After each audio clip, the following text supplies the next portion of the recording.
새벽 예배 나오신 성도님들 주님의 이름으로 축복하고 또 환영합니다. 우리 찬송가 310장 함께 찬송하도록 하겠습니다.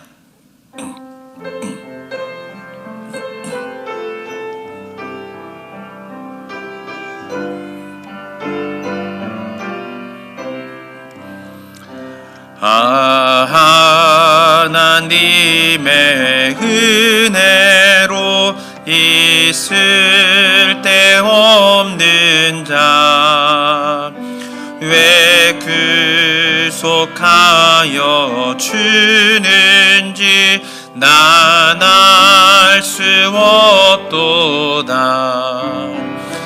내가 믿고 또 의지함을 내 모든 형편 아시는 주님 늘 보호해 주실 것을 나는 확실히 아네. 왜 내게 그 센 믿음과 또 복음 주셔서 내 마음이 항상 편한지 난 알 수 없도다. 내가 믿고 또 의지함을 내 모든 형편 아시는 주님 늘 보호해 주실 것을 나는 확실히 아네. 왜 내게 성령 주셔서 내 마음 감동해 주 예수 믿게 난 알 수 없도다. 아멘. 내가 믿고 또 의지함을 내 모든 형편 아시는 주님 늘 보호해 주실 것을 나는 확실히 아네. 주 언제 강림하실지 혹 밤에 혹 낮에 또 주님 만날 그곳도 난 알 수 없도다.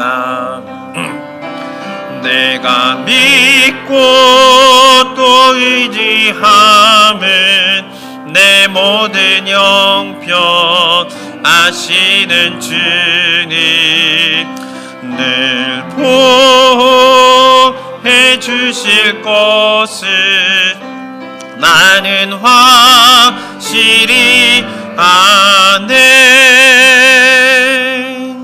아멘.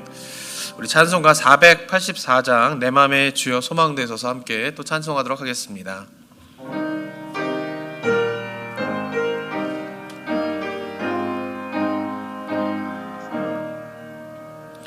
내 맘의 주여 소망되소서. 주 없이 모든 일 헛되어라.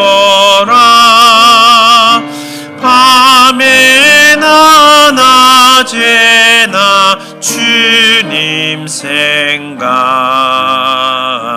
잘 때나 깰 때 함께 하소서. 지혜의 주여 말씀하로서 언제나 모양에 계십소서.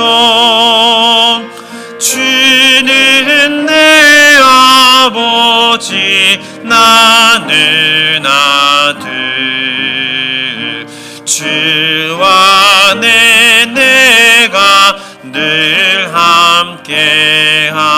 함께하네.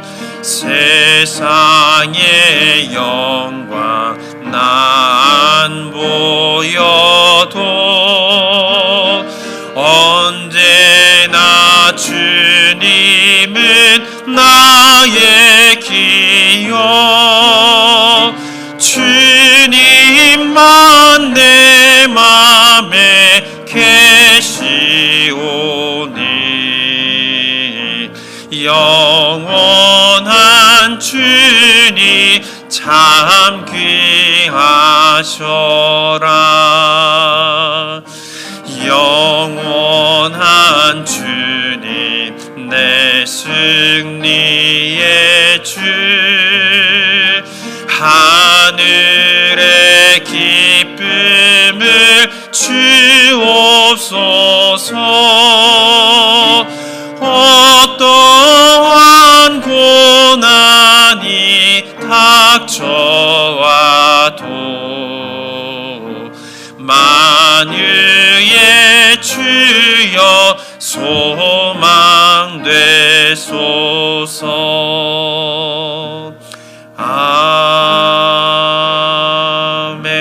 아멘. 이 시간 기도하며 나아갈 때에 우리가 한 주간의 삶을 돌아보면서 이 시간 우리의 삶을 주님 앞에 내려놓는 기도의 시간을 갖기를 원합니다. 우리가 하나님의 은혜를 구하며 나아가기 원합니다. 오직 주님의 은혜만이 나의 삶을 새롭게 할 수 있으며 오직 주님의 은혜만이 나의 삶을 정결케 할 수 있음을 믿습니다. 주님, 내 심령 가운데 나의 삶에 주님의 은혜로 채워주셔서 오직 주님만 계시다면 내가 무엇이 두려울 것이 있습니까? 라고 하는 이 믿음의 선배들의 고백이 나의 고백이 되게 하시고 이 땅 가운데 승리하며 살아갈 수 있도록 성령 하나님 역사하여 주시옵소서라고 우리의 삶을 의탁하며 이 시간 기도회를 의뢰하며 기도하도록 하겠습니다. 기도하겠습니다. 아버지, 주님께서 허락하여 주시는 귀한 이 시간 주님의 은혜를 사모하며 하나님 앞에 바라보며 구하며 나아가게 됩니다. 아버지 하나님 역사하여 주시고 주님 인도하여 주시고 주님 함께하여 주셔서 오직 주님만을 바라보며 나아가는 시간 되게 하시고 주님의 은혜 가운데 하나님의 인도하신 가운데 살아가는 삶에 대한 다짐들과 소망과 아버지 구함이 있는 시간 될 수 있도록 아버지 하나님 인도하여 주시니 붙잡아 주시옵소서. 오직 주님의 은혜만이 하나님 나의 영을 새롭게 함을 믿습니다. 오직 하나님의 은혜만이 아버지가 쓸 수 믿습니다.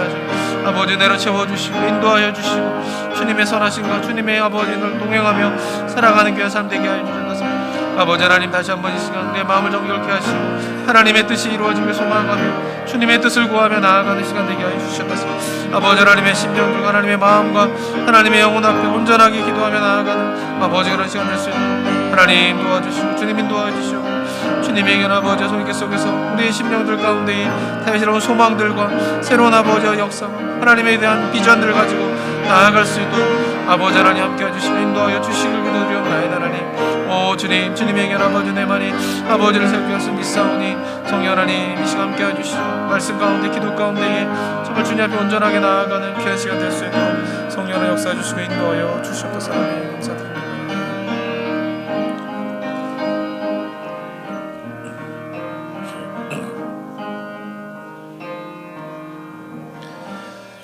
사랑과 은혜가 충만하신 하나님 아버지 은혜 감사드립니다. 정말 우리가 무엇이 간데 우리를 그냥 포기하지 않으시고 예수 그리스도를 이 땅에 보내셔서 주님의 죽으심으로 우리를 구원하셔 하나님의 자녀 삼아 주심의 그 하나님의 놀라운 은혜를 우리가 이 시간 기억하며 그 은혜로 말미암아 우리의 영이 새롭게 다시 한번 주님을 바라보는 시간 될 수 있도록 인도하여 주시옵소서. 우리가 날마다 주님 앞에 이 땅의 삶을 살아갈 때에 그저 살아가는 삶이 아니라 하나님의 손에 붙잡힌 바 되어진 삶이 되게 하여 주시옵고 주님의 손에 붙잡힌 바 되어서 주님의 뜻을 이루며 살아가는 저희 모두가 될 수 있도록 인도하여 주시옵소서. 참된 삶의 가치가 무엇이며 이 땅 가운데에서 우리가 어떻게 살아가야 할지를 말씀하고 계신 그 주님의 뜻을 우리가 붙잡고 이루어가는 은혜의 삶, 복된 삶이 우리 성도님들의 삶이 될 수 있도록 인도하여 주시옵소서. 이 시간 주님 앞에 나아갑니다. 하나님 말씀을 통하여서 우리에게 주님의 그런 귀한 뜻들을 다시 한번 깨닫는 시간 되게 하여 주시옵고 기도하는 가운데에 우리의 심령의 새로움을 경험하며 우리가 다시 한번 주님을 소망하며 주님 앞에 나아가는 귀한 자리가 될 수 있도록 성령 하나님 역사하여 주시옵소서. 감사드리며 예수 그리스도의 이름으로 기도드립니다. 아멘. 오늘 우리에게 주시는 하나님의 말씀은 사도행전 2장 37절에서부터 47절까지의 말씀 한번 교독하여서 읽어보도록 하겠습니다. 제가 37절부터 읽겠습니다. 그들이 이 말을 듣고 마음에 찔려 베드로와 다른 사도들에게 물어 이르되 형제들아 우리가 어찌할꼬 하거늘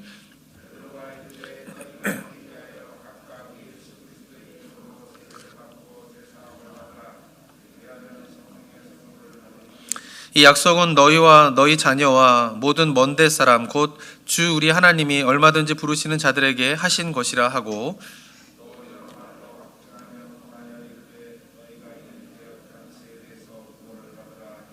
그 말을 받은 사람들은 세례를 받음에 이날에 신도의 수가 3,000이나 더하더라.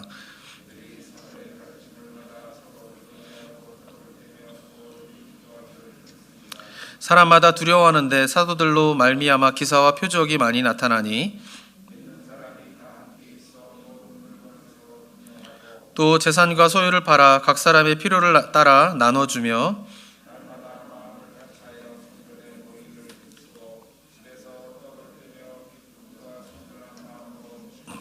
47절 함께 읽겠습니다. 하나님을 찬미하며 또 온 백성에게 칭송을 받으니 주께서 구원받은 사람을 날마다 더하게 하시니라. 아멘. 제가 이제 사도행전 2장을 이제 시작하면서 한 가지 드린 말씀이 있는데요. 그것은 뭐냐면은 우리가 사도행전을 이제 새벽 기도회 동안에 묵상해 가면서 이 성령에 대한 어떤 그런 새로운 인식들이 우리 가운데 좀 있으면 좋겠다라고 하는 그런 말씀을 좀 드렸습니다. 왜냐하면 이제 그동안 한국교회에서 이 성령에 대한 인식이 굉장히 극단적으로 이제 치우쳐져 있는 경향이 있기 때문에 그렇습니다.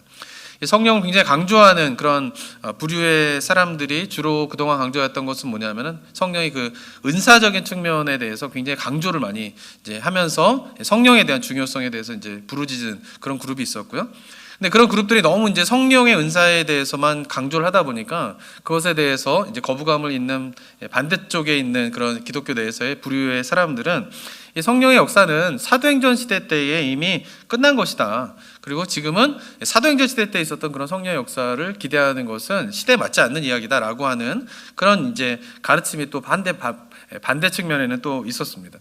이처럼 양극단적인 측면에서 성령에 대한 생각들이 한국교회 이렇게 대중적으로 이렇게 가장 큰 포션으로 자리 잡게 되면서 어쩌면 이제 한국교회 안에서 올바른 건강한 성령에 대한 일하심을 바라보지 못하고 있지 않은가라는 생각을 좀 많이 해보게 됩니다. 그래서 우리가 이제 사도행전을 묵상해 가면서 이렇게 그동안에 있었던 한쪽적인 측면으로 이거 성경책을 바라보는 것이 아니라 사도행전 속에서 그 말씀 자체 속에서 이야기하시는 성령의 일하심이 도대체 뭔가, 그리고 그럼 그것이 이제 우리의 시대 속에서 우리의 삶 속에서는 도대체 어떻게 이루어지게 되는가에 대한 그런 것에 대한 확신들을 좀 갖는 시간들이 좀 되었으면 좋겠다 싶은 생각을 좀 해보게 됩니다. 이 사도행전을 보면은 이 성령의 일하심은 굉장히 초자연적인 역사들이 많이 일어나는 사건들도 많이 있습니다. 그렇지만 또 어떻습니까? 한 사람이 이 땅 가운데에서 정말 가치 있는 인생을 살아가기 위해서는 성령의 인도하심이 너무나 중요하다라고 하는 것도 동시에 사도행전에서 이야기를 하고 있습니다. 감정적으로 굉장히 큰 뜨거움을 경험하는 그런 사건들도 많이 기록되어 있지만, 그러나 성령의 이끄심을 따라서 지적으로 굉장히 냉철한 깨달음들과 진리를 깨닫게 되는 장면들도 이 성경 속에 사도행전 속에서는 나와 있는 것이죠. 그러니까 사도행전에 나와 있는 성령의 역사는 무엇인가 지금 이 시대 속의 교회에서 펼쳐지고 있는 어떤 극단적인 현상들이 아니라 전인격적인 어떤 일하심에 대한 부분들을 우리가 사도행전 속에서 발견하고 있고, 우리는 그러한 전인격적인 성령의 일하심에 대한 것을 우리가 좀 체험하고 경험하고 소망하는 것이 어느 시대 때보다도 필요한 때를 우리가 살고 있지 않은가라는 생각을 좀 해보게 됩니다. 특별히 오늘 읽은 본문의 내용은요, 이 성령 충만한 사람의 모습이 무엇인가를 굉장히 잘 보여주는 본문이다라고 저는 생각을 해보게 됩니다. 오순절에 한 곳에 제자들이 모이게 되면서 기도하는 가운데 이제 성령의 임재를 이제 경험하게 됩니다. 근데 우리가 이제 보통 이걸 이제 마가의 다락방 이렇게 하고 있는데, 실질적으로 이제 사도행전 읽어보면 이게 방 안에서 이루어지지 않았을 가능성이 굉장히 높습니다. 왜냐하면 우리가 지난 며칠 동안 사도행전 2장을 살펴봤지만 성령이 임하게 되면서 여러 가지 현상들이 일어난다고요. 근데 그거를 제자들이 그런 현상을 경험하는 거를 주변에 있는 사람들이 보게 돼요. 도대체 저 사람들이 왜 저러느냐, 낮에 술에 취한 것이냐, 뭐 이런 반응들이 보인다라고요. 그러면 어떤 은밀한 방 안에서 제자들이 모여가지고 성령을 받은 것이 아니라 주변에 이제 이때 오순절이었으니까 예루살렘에 이제 순례객들이 많이 왔을 것이 아니겠습니까? 그런 그 순례객들이 볼 수 있는 그런 곳에서 제자들이 성령이 임하게 되고 어떤 현상들이 일어나게 되는 것을 주변에 있는 사람들이 보게 된다고요. 그러니까 이것이 어떤 방 안에서 이루어졌기보다는 어떤 사람들이 오고 가는 그런 공간 속에서 이루어졌을 가능성이 굉장히 많이 있는 것이죠. 그런데 제자들이 성령이 임하는 거를 지나가던 사람들이 보게 되는데 이 지나가던 사람들이 이제 신비한 경험을 하게 되는 것이죠. 그것은 뭐냐면 제자들이 모여가지고 성령을 임하게 돼서 말을 하는데 그 말이 어떻게 되는 거예요? 지나가는 순례객들이 서로 각 다른 지역에서 오게 되는데 다른 지역에서 온 사람들이 자기의 말로 들리기 시작하는 것이에요. 그러니까 이 성령에 대한 체험이 제자들에게만 있는 것이 아니라 지나가던 순례객들에게도 임하게 되는 것이에요. 그러면서 이들이 당황해합니다. 도대체 이게 무슨 일인가? 라고 하는 것을. 그러자 베드로가 어떻게 합니까? 사람들에게 이것이 무슨 일이고 이것이 왜 일어났고 이것이 의미가 무엇인가를 구약에 있는 말씀을 가지고 쭉 설명을 하면서 설교를 하게 되는 것이에요. 그래서 이것이 어떤 의미인지, 왜 이런 일이 일어나게 되는지, 이것이 뭐 어떤 시대 가운데에서 하나님께서 일하시는 것인지에 대한 설명들을 구약에 있는 예언되어 있는 성경 말씀을 가지고 베드로가 쭉 설교를 하게 되는 것이죠. 그러자 베드로의 설교를 들은 사람들의 반응이 오늘 본문에 나오게 되는 것입니다. 반응이 어떻습니까? 37절에 보면 그들이 이 말을 듣고 마음에 찔려 베드로와 다른 사도들에게 물어 이르되 형제들아 우리가 어찌할꼬 하거늘 라고 말하게 됩니다. 성령을 경험한 자들의 첫 번째 반응이 무엇일까요? 그것은 바로 지금까지 살아온 자기의 삶에 대해서 되묻게 되는 것이에요. 그러니까 성령을 경험한다라고 하는 것은 뭐냐면 우리가 신비로운 체험을 하는 게 아니라 자기가 그동안 살아왔던 인생에 대해서 한번 되묻게 되는 것이에요. 왜냐하면 베드로의 설교를 들으면서 이들이 마음에 찔린 이유가 무엇 때문일까요? 이들이 왜 어찌할 거라고 하는 질문한 이유가 무엇 때문일까요? 그것은 복음을 듣기 전에는, 성령을 경험하기 전에는 자신의 살아온 인생에 대해서 자신감이 있었어요. 이렇게 살아가는 것이 아무런 문제가 없고 이것이 살아가는 것이 맞다라고 해서 살아가는 거죠.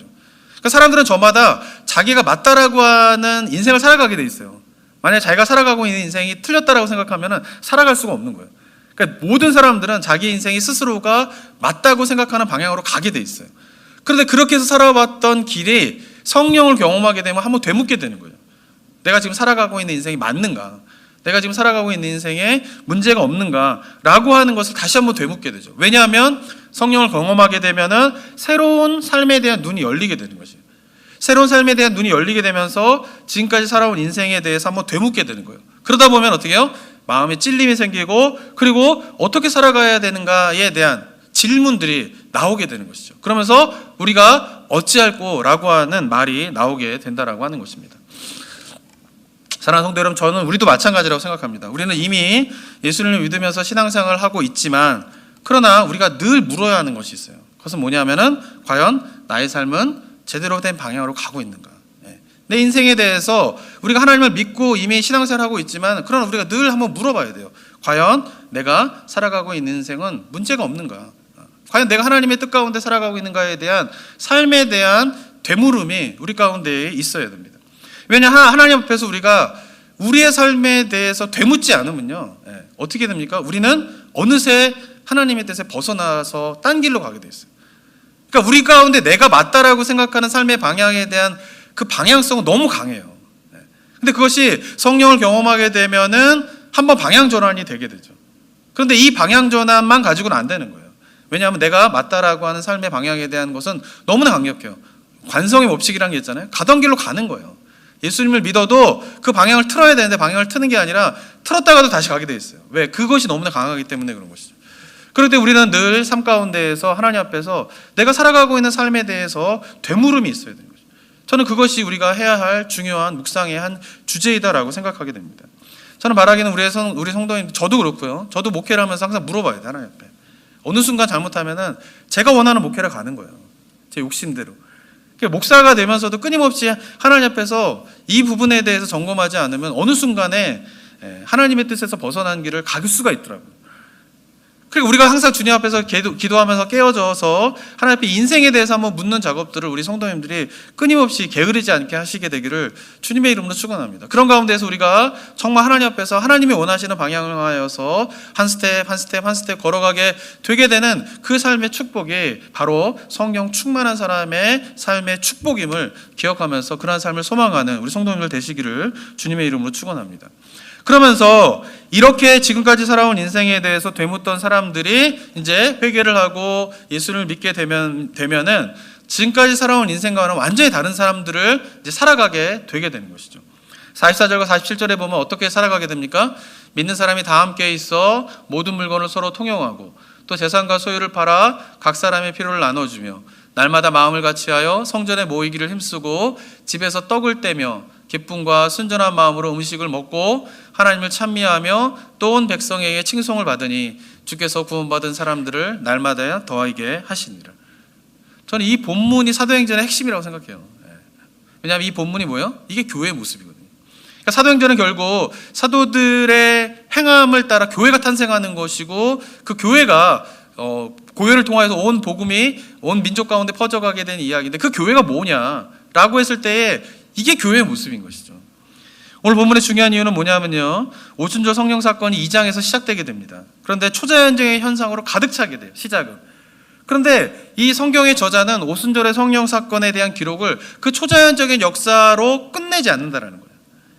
초자연적을 경험한 사람들을 베드로가 어디로 인도합니까? 성경으로 이끌어가요. 초자연적 현상 가운데 막 들떠있고 막 흥분되어 있는 사람들을 다 잠잠하게 하면서 그들의 시선을 그 초자연적인 현상에서 머무르기만 하는 것이 아니라 베드로가 구약에 있는 본문들을 쭉 이야기하면서 베드로가 사람들의 모든 시선들을 성경으로 이끌어가게 되는 것이에요. 그러면서 그 초자연적 현상을 경험한 사람들이 성경을 통하여서 하나님의 진리의 말씀이 무엇이고 하나님의 뜻이 무엇인가를 깨닫게 돼요. 그런데 사도행전 2장은 오순절 성령 사건을 사람들이 하나님의 진리의 말씀을 깨닫는 데서 끝내지 않는다고요. 어디로 끌고 가서 결론이 뭘로 끝나게 됩니까? 바로 그들의 삶이 달라지게 되는 것이죠. 이전에 있었던 삶의 방식과는 다른 삶을 살아가게 되는 것이 이 사도행전 2장에서 오순절 성령 사건의 결론이다라고 하는 것이에요. 성령을 경험한 자들의 삶이 어떻게 변하게 되는가, 그것이 바로 사도행전 2장에서 보여주고 있는 결론이고 어쩌면은 사도행전 전체 속에서 보여주고 있는 결론이다라고 저는 생각을 해보게 됩니다. 성령을 경험한 자들은요, 삶이 변하게 됩니다. 다른 말로 하면요, 이것은요, 내가 성령 충만한가 아닌가를 판단하기 위해서는 내가 이전과 다른 삶을 살아가고 있는가 아닌가를 보면 알 수 있는 거죠. 그러니까 성령이 충만한 것은 진리를 깨닫는 것에서 끝나버리지 않아요. 성령이 충만한 것은 어떤 초자연적인 영적인 체험을 하는 데서 끝나지 않아요. 성령이 충만한 것은 이전과는 다른 삶을 살아가는 것이에요. 그렇기 때문에 늘 점검해야 될 것은 뭐냐면 내가 성령 충만한가? 어떻게 하실 수 있어요? 말씀을 들 때마다 막 뜨거워지면 성령 충만한 겁니까? 아니에요. 뭐가 아니면 삶이 변하지 않았습니다. 여기에 대한 착각이 있는 거예요. 지금 한국교회가. 우리의 신앙들이 그런 거죠. 하나님의 진리의 말씀을 읽을 때마다 막 깨달아져요. 그럼 성령 충만한 겁니까? 아니에요. 뭐가 없으면, 삶이 변하는 게 없으면, 이전과 다른 삶을 향하여서 나아가지 않으려고 한다라고 하면 그건 성령 충만한 게 아니라는 것이에요. 근데 우리는 그동안 어떻게 인식했습니까? 내가 말씀을 잘 깨달아서 하나님의 성경에 대한 것을 잘 깨달으면 성령 충만하구나, 기도를 열심히 하면서 뭔가 영적으로 깊은 체험이 있으면 내가 성령 충만하구나 라고 생각하는 것이죠. 근데 안타까운 것은, 또 놀라운 일은, 있어서는 안 되는 일은 그런데 삶이 안 변하는 거예요. 그게 한국교회 모습이지 않습니까? 어디에 초점을 맞춰서 우리가 성령 충만함을 구해야 될지를 너무나 명확하게 보여주고 있는 본문이 바로 오늘 본문이다라고 저는 생각을 해보게 됩니다. 오늘 본문 속에 성령을 경험한 사람들, 이전과 완전히 다른 삶을 살았어요. 그들이 왜 물건을 서로 통용합니까? 그들이 왜 자기의 소유를 팝니까? 그들이 왜 마음을 같이 성전에 모이기를 힘씁니까? 그들이 왜 집에서 서로 떼골 떼게 됩니까? 그들이 왜 하나님을 찬미하게 됩니까? 이유는 한 가지예요. 성령 충만하기 때문입니다. 성령 충만하니까 저런 삶의 모습들이 나오게 된다라고 하는 것입니다. 우리가 성령 충만이 필요한 이유는요, 말씀드린 것처럼 우리의 삶이 성령이 이끄시는 삶을 살아가지 않으면요, 분명히 세상이 이끌어가는 삶을 살아갈 수밖에 없는 존재가 인간이라고 하는 것을 깨달아야 돼요. 인간의 교만은 거기에 있어요. 하나님이 필요 없다라는 거예요. 왜? 나 스스로가 나의 인생을 가치 있게 끌고 갈 수 있다라고 하는 것이 이 시대의 착각이잖아요. 근데 역사 속에서 보면은 하나님이 이끌어가지 않는 삶은 결국은 사단이 이끌어가는 삶이에요. 둘 중에 하나밖에 없어요. 근데 인간은 이제 이거를 인정하지 않으려고 하는 것이죠. 그래서 우리가 성령의 충만함으로 성령이 이끄시는 대로 삶을 살아가지 못한다라고 하면 세상에 이끌리게 되고 사단에 이끌려고 하는 삶을 살아갈 수밖에 없다라고 하는 것에 대한 철저한 깨달음이 있으면 하나님의 도움을 구하는 기도가 안 나올 수가 없는 거죠. 그러니까 하나님의 도우심을, 하나님의 인도하심을, 성령의 이끄심에 대한 기도가 나오지 않는 이유가 뭐예요? 나는 그래도 잘못된 길로 가지 않는다라고 하는 자신감이 있는 거예요. 근데 그게 아니라는 거예요. 성령이 이끄시고 하나님이 이끄시지 않으면 그냥 사단이 이끈 대로 가는 수밖에 없는 게 인간의 존재예요. 크리스찬이 돼서도 이거를 인식하지 못하고 깨닫지 못하면 하나님의 도우심을 구하는 기도가 안 나오는 거예요. 왜? 그게 없어도 난 살아갈 수 있다라고 하는 자신감이 우리 스스로에게 있는 거예요. 그 기도가 안 나오면은. 날마다 어쩌면 하나님 앞에서 탄식하면서 우리가 기도하는 게 그게 있을 수밖에 없어요. 이거 주여, 주님이 아니면 어떡합니까?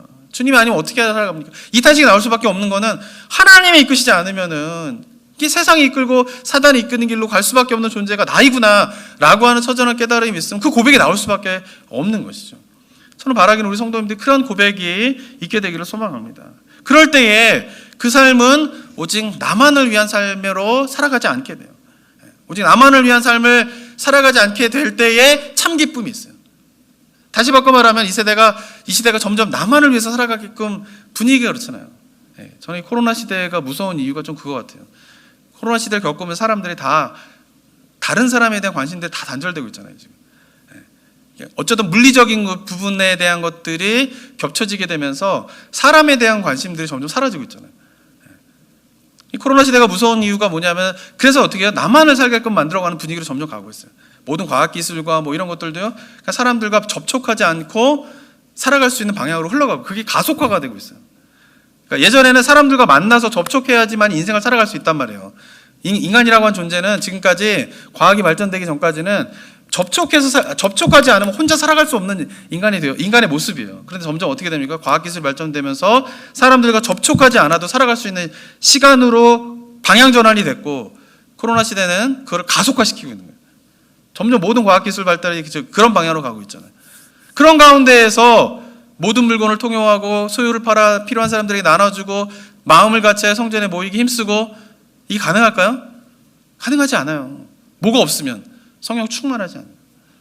그러니까 어느 시대보다도 우리가 이 성령 충만한 것에 대한 소망들을 우리가 되게 필요한 시대 가운데 살아가고 있어요. 왜냐하면 이제는 예전과 달리 예전에는 그냥 서로 물건을 통용하고 소유를 팔아서 사람들에게 나눠주고 마음을 같이 하여서 함께 어울리고 이런 게 되게 아름답고 좋다 이런 것들이 믿지 않는 사람들도 그게 인생이지, 그게 정말 인생을 살아가는 참된 맛이지, 그게 인생의 행복이지 이런 것에 대한 것으로 동의하던 때에서 이제 코로나 시대를 겪으면서 이런 것들에 대한 것에 되게 의미가 없고 이것이 얼마나 안전하지 않은가, 위험한가 이런 생각까지 갖게 되는 시대를 우리가 지나가고 있다라고 하는 것이에요.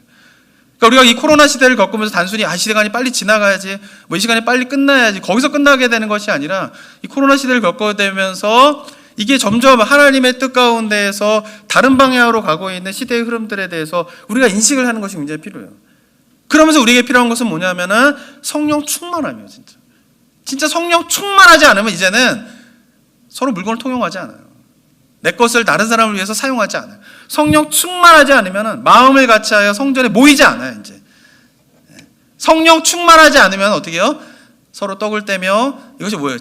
떡을 뗀다는 건 단순히 먹는 게 아니라 성만찬하는 거예요. 예수님의 죽으심을 기억하는 거잖아요. 성령 충만하지 않으면 이제 예수님의 죽으심을 기억하지 않는다니까요. 성령 충만하지 않으면 하나님을 찬미할 수가 없어요. 성령 충만하지 않으면은 이 사도행전에서 벌어졌던 이런 일들이 일어나지 않는 시대를 우리가 살아가고 있다라고 하는 생각을 해보게 됩니다. 사랑하는 성도 여러분, 우리가 성령 충만해야 됩니다. 성령 충만의 의미가 무엇인가, 성령 충만함의 그 삶의 모습이 무엇인가에 대한 소망들을 우리 성도들이 좀 가지셨으면 좋겠어요. 정말 내가 성령 충만해야 되겠구나, 성령 충만함으로 내가 나아가야 되겠구나 라고 하는 그런 생각 속에서 우리가 그 성령 충만함을 통하여서 오늘 사도행전 2장 37절에서 44절에서 47절에 있는 이 모습을 놓치지 않고 살아가는 그리스도인이 되어야 되겠다. 이 모습을 좀 놓치지 않고, 완벽하게 저거를 이룰 수는 없지만 그러나 저걸 놓치지 않고 하는 교회의 모습이, 우리 교회의 모습이 되어야겠다라고 하는 우리가 결단이 있어야 될 줄을 믿습니다. 저는 바라기는 저와 여러분들이 정말 성령 충만함으로 우리가 할 때 이 모든 것들은 성령 충만하면 힘든 일이 아니에요. 근데 이것은 성령 충만하지 않으면 너무나 힘든 일이 돼요. 그리고 이 시대는 이것을 행하는 데에 성령 충만하지 않으면 더 많은 에너지와 더 많은 수고와 더 많은 노력을 하지 않으면 절대 저런 삶을 살 수 없는 시대를 우리가 살아가고 있다라고 하는 영적인 위기감을 가지고 우리가 성령 충만함을 구하는 그런 우리 성도님들 되시기를 주님의 이름으로 축원합니다. 그래서 이 세상이 저마다 다 각자의 삶을 위해서만 살아가는 시대 속에서 하나님이 원하시는 삶은 그게 아니잖아요. 그러니까 그리스도인이 그걸 알아야 돼요. 정말 주님이 원하시는 삶이 무엇인가. 나만을 위해 살아가는 삶이 아니라 주님을 위해서 좀 살아가고 다른 사람을 위해 살아가고 그런 삶의 모습을 통하여서 세상은 그 삶이 있어야지 하나님의 사랑이 무엇인가를 알 수 있는 거예요. 그 삶의 모습을 그리스도인들이 잃어버리면은 하나님의 사랑을 세상이 어떻게 알 수 있겠어요? 하나님의 그 방법 외에는 하나님의 사랑이 세상에 드러난 방법을 유일한 방법으로 그걸 선택하셨기 때문에 우리가 그 삶을 살아가지 않는다라면 하나님의 사랑을 이 세상에 경험할 방법이 없습니다. 저는 바라기는 우리가 그 하나님의 사랑을 거창한 게 아니에요. 이런 얘기하면 자꾸 거창한 건데 거창한 게 아니라 정말 내가 있는 삶 속에서 할 수 있는 성령 충만함으로 내가 할 수 있는 그 일들을 행할 때에 그런 작은 삶의 모습들이 모아지게 되면서 하나님의 사랑이 세상 가운데 흘러내려가게 되는 그런 은혜가 있게 될 줄을 믿습니다. 그런 삶의 모습이 저와 여러분의 삶의 모습이 되기를 주님의 이름으로 축원합니다. 기도하겠습니다. 사랑과 은혜가 충만하신 하나님 아버지, 이 시대 속에서 이 종말의 때에 우리에게 부어주시고자 하는 성령의 부으심의 의미들을 우리가 온전히 깨닫게 되기를 원합니다. 우리가 성령을 인식하지도 아니하고 의지하지도 아니하고 동행하지도 아니하는 삶을 살아가고 있지는 않은지 돌아보게 하시고 이 아침에 다시 한번 우리의 영혼의 눈을 떠서 성령을 바라보게 하시고 성령을 인식하게 하시고 성령과 동행하는 삶에 대한 소망과 결단이 있는 기도가 드려지는 이 아침이 되기를 원합니다. 이 시대가 점점 하나님의 뜻에서 멀어져가는 시대 가운데로 흘러가고 있습니다. 정말 성령 충만함으로 우리가 오늘 사도행전 본문에서 말하고 있는 성도의 삶의 모습을 살아내는 그런 은혜가 있게 되기를 원합니다. 성령 충만함으로 아버지여 우리가 무장되어서 나성북부 교회가 정말 이 사도행전 교회의 그런 모습들을 닮아가고 실천하는 그런 교회 모습이 될 수 있도록 성령 하나님 인도하여 주시옵소서. 이 모든 것이 어찌 우리의 능과 힘으로 가능하겠습니까? 오직 성령의 인도하심과 성령의 이끄심을 따라 가능할 줄을 믿습니다. 우리에게 성령 충만함을 허락하여 주시옵소서. 감사드리며 예수 그리스도의 이름으로 기도드립니다. 아멘. 이 시간 함께 들으신 말씀 묵상하면서 기도하실 때에 성령 충만함을 구하는 기도가 드렸으면 좋겠습니다. 더불어서 주일 예배를 위해서 기도해 주시기 바랍니다. 오미크론으로 말미암아 또 예배에 참석하시는 분들도 많이 줄었는데 각 가정에서 예배를 드리는 성도님들도 정말 은혜 가운데에 매 주일마다 하나님을 경험하는 일이 있을 수 있도록 위해서 기도해 주시기 바랍니다. 또 함께 모여서 예배를 드릴 때에 정말 이제는 모이기에 힘쓰는 시대가 되어야 돼요. 그냥 있으면 안 모여요. 이제 그런 시대가 더 가속화되고 있는데 성령의 말씀하시는 거에 따라 정말 모이기에 힘쓰는 교회, 그리고 그런 가운데 하나님의 임재를 경험하는 예배, 그 가운데 성도의 교제의 풍성함들을 맛보는 교회의 모습 될 수 있도록 주님 우리에게 은혜를 허락하여 주시옵소서. 주님 각 심령 가운데에 아버지 그 소망들을 깨워 주시옵소서, 심어 주시옵소서라고 주님 앞에 기도했으면 좋겠습니다. 더불어서 우리 주변에 영적으로나 육신적으로 아픈 사람들 있는데 위하여서 좀 구체적으로 기도해 주시고요. 나라 민족을 위하여서도 함께 이 시간 기도하며 나아가도록 하겠습니다. 기도하겠습니다.